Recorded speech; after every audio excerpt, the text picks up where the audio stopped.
Welcome. In front of me I have the new OPPO Pad 2, and today I'll go over unboxing along with a quick overview of this device. So this one is actually not just an OPPO Pad, it comes also with a keyboard. So I'll take a look at both of those. Now,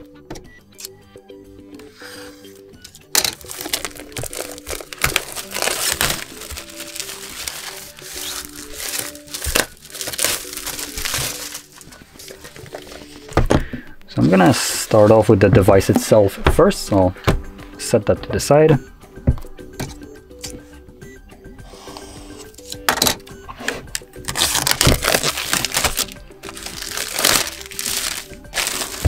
There we go.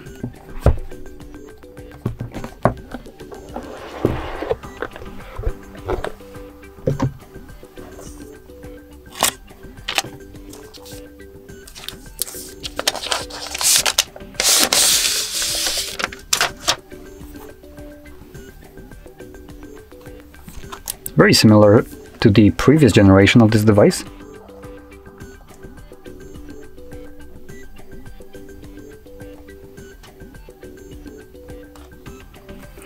Now, while it's turning on, I'm gonna set it to the side and just get a look at what's also in the box.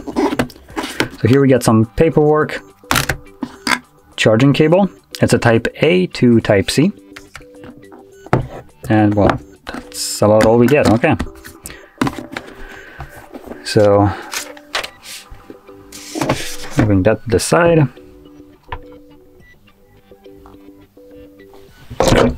We still have this one left, so this one decided to take inspiration from Apple, so that's pretty nice. Yoink.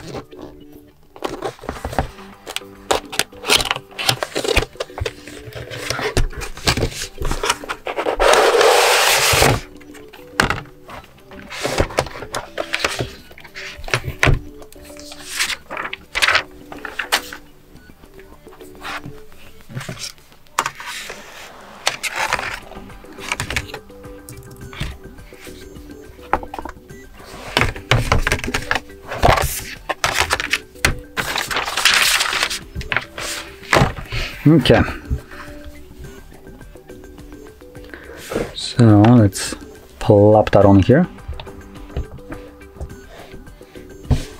Now the way this works is it is magnetically attached, as you can probably tell. Magnets don't really hold all that well, but it obviously holds the device. And on the image of, where is it? Right here.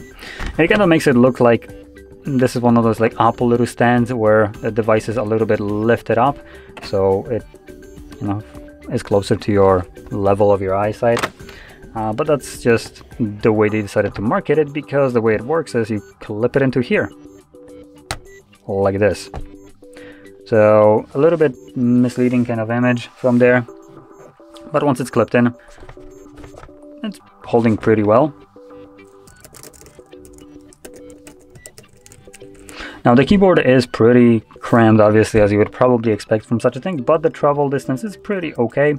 Obviously it's nothing like super great, I would argue, but if this is the only way you can have something like a laptop experience, and this is not that bad, especially for a tablet keyboard.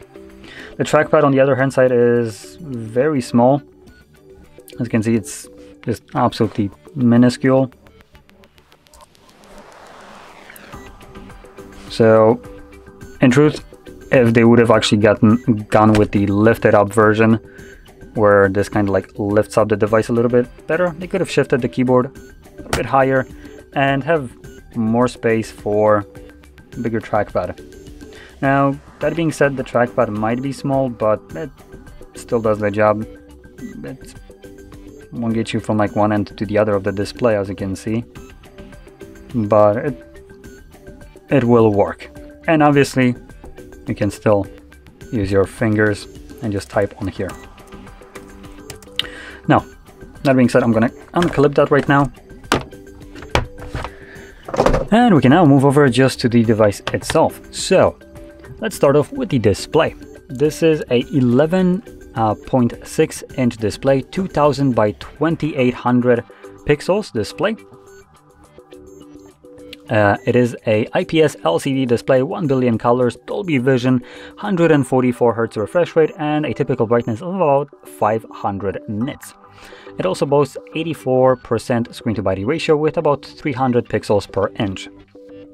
Now the display right here, it's actually pretty decent.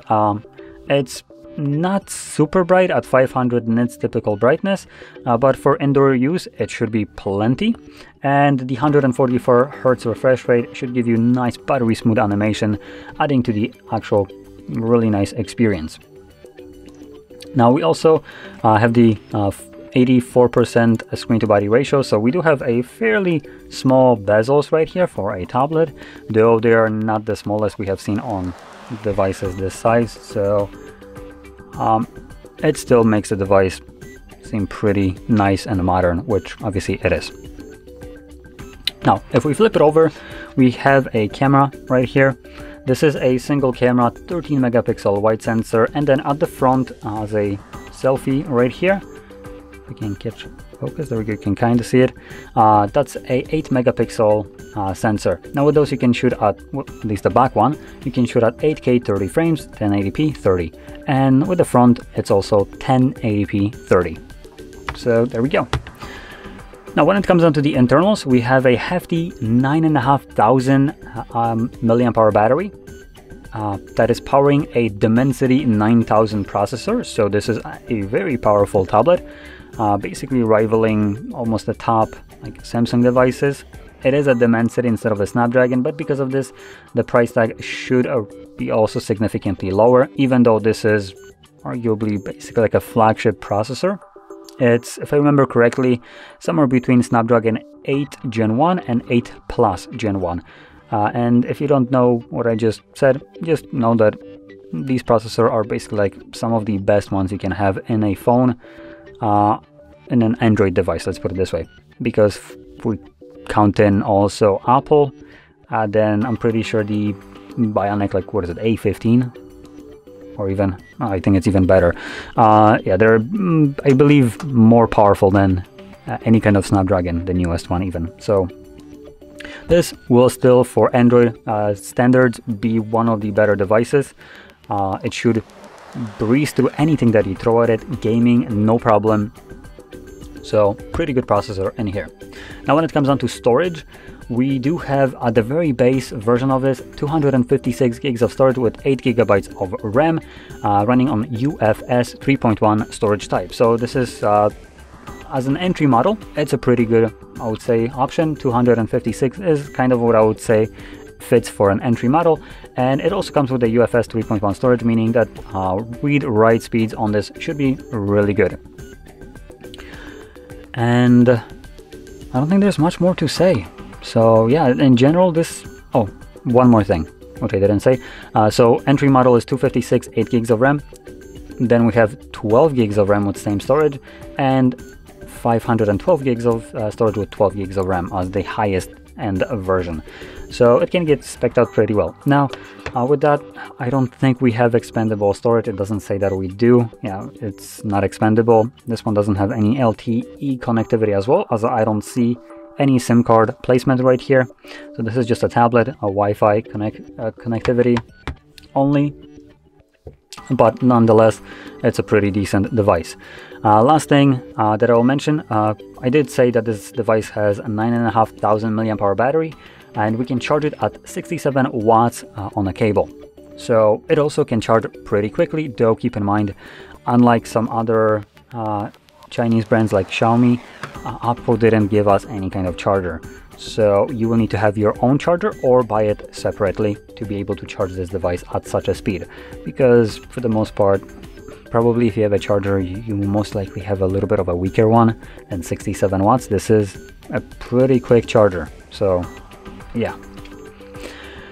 So with that being said, last thing to mention is the price, and this device comes at a price range of about 400 euros. And at this price range, this is actually correct, which honestly I kind of doubt it is. Let me quickly check, because this is a really good price for such a device.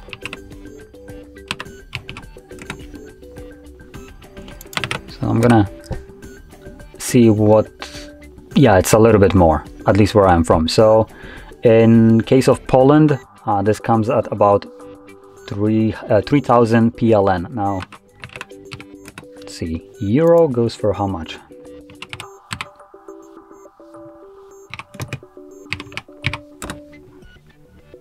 It's about 4.5. So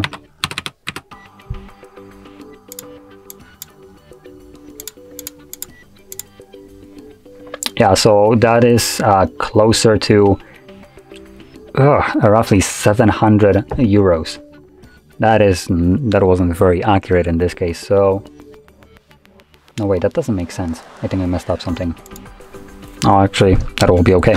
So yeah, it is not the cheapest device for a tablet, but even with the price range of about 700 euros, which that would be actually an accurate price, not the 400 that I mentioned at the beginning, this device still offers a very compelling package right here. A really nice display, bright, for indoors use, like I mentioned, high refresh rate, and the device itself packs a decent punch. So for instance, gaming, this tablet should have no problems running anything.